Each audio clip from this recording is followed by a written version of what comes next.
Olá pessoal, espero que vocês estejam todos bem nesse momento de quarentena, de isolamento social.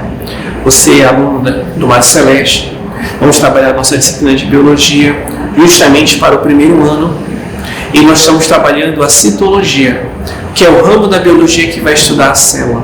A célula, que é a menor unidade morfofisiológica da vida, é a menor unidade que tem forma e a partir dessa forma desenvolve uma função dentro da organização biológica. Diante dessas reflexões é que a gente vai estudar um pouquinho o que compõe essa célula, porque ela é tão importante e como classificamos os seres a partir dessa existência dessa célula ou não.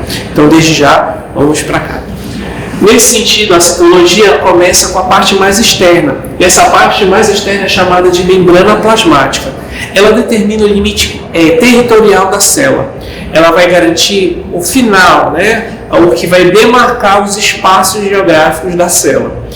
Ela tem um caráter muito importante, porque ela, para líquido, ela é semipermeável, para sólidos ela é seletiva, ela também é elástica, ela tem uma certa elasticidade e ela é glico, dos receptores aqui do glicocálice, ela é lipo porque ela tem uma bicamada de gordura e ela é proteica porque ela vai apresentar uma proteína. E essas são algumas partes que a gente vai falar inicialmente da membrana plasmática e ela justamente vai selecionar as substâncias que vão estar no meio extracelular para o meio intracelular.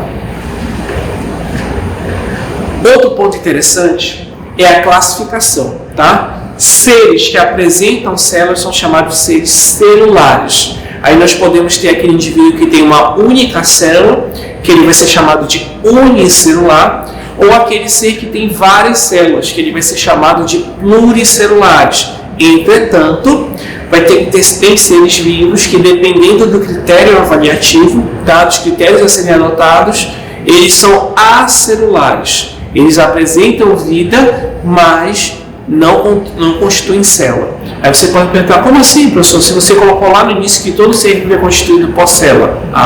Agora é que a gente vai fazer a reflexão.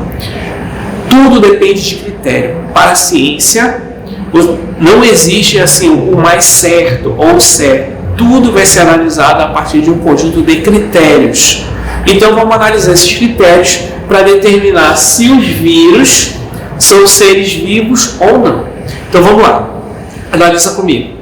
Se o vírus ele é classificado como ser vivo usando o princípio que ele evolui, que ele reproduz e ele tem material genético, eu posso confirmar, posso ratificar que ele é um ser vivo, tá? Porque ele vai apresentar o processo evolutivo, ele sofre o processo de seleção natural, ele reproduz como qualquer ser vivente e ele apresenta ou DNA e RNA e nesse sentido ele pode ser classificado como ser vivo.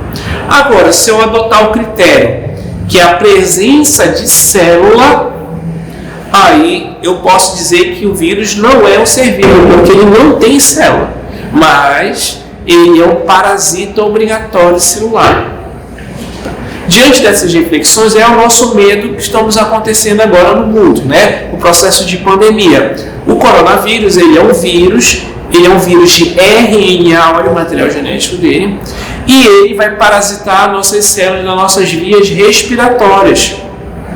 E ele vai fazer todo o ciclo reprodutivo usando a maquinária das células das vias respiratórias, geralmente levando ao processo de falência do sistema respiratório e o indivíduo vai a óbito.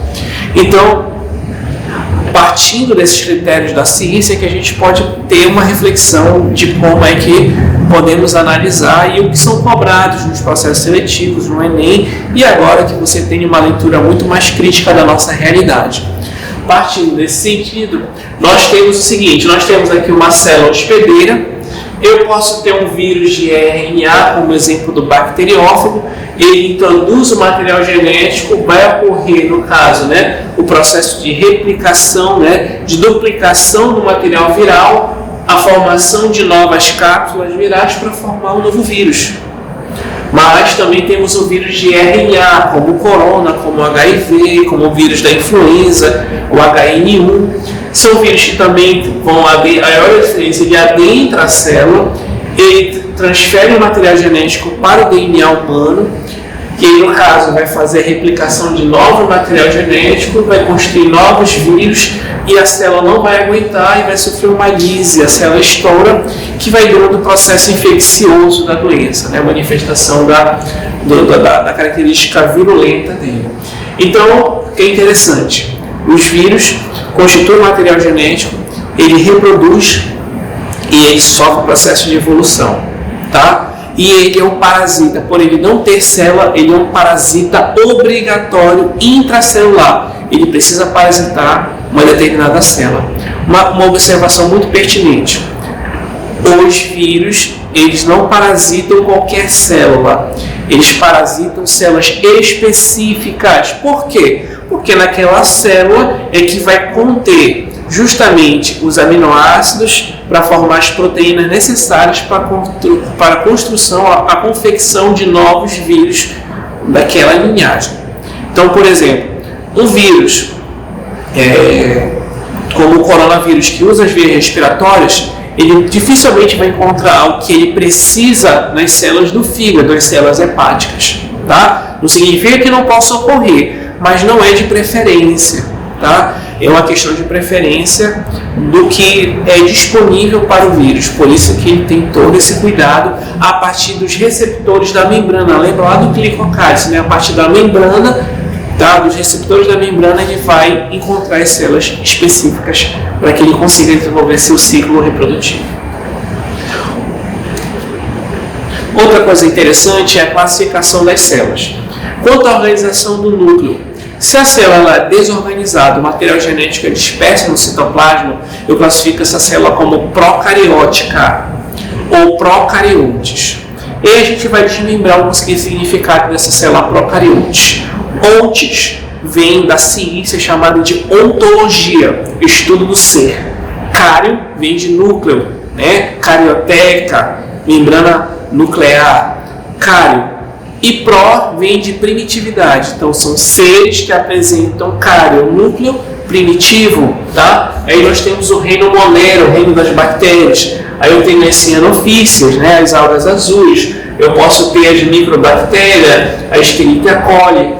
São bactérias que podem causar doença ou não dentro do ser humano, mas são todas procariontes, que apresentam, né, o DNA disperso no citoplasma. E nós temos as células eucarióticas, são aquelas células que justamente elas vão apresentar, né, a carioteca, tá? uma membrana nuclear, a carioteca delimitando o núcleo, ou seja, o material genético vai ser contido no núcleo da célula.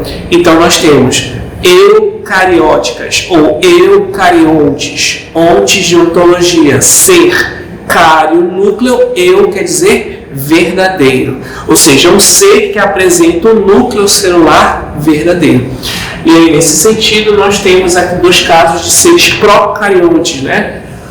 Ou seres, perdão, procariontes não, mas os seres protistas, protozoários, que é a Eboeba e o Paramércio, né?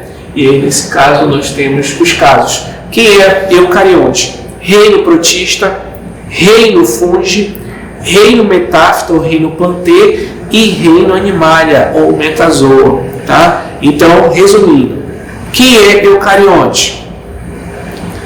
Protozoários, fungos, vegetais e animais. E quem é procarionte? Ou seja, o núcleo desorganizado e primitivo. Aí nós temos, no caso, o reino monera, que é o reino das bactérias.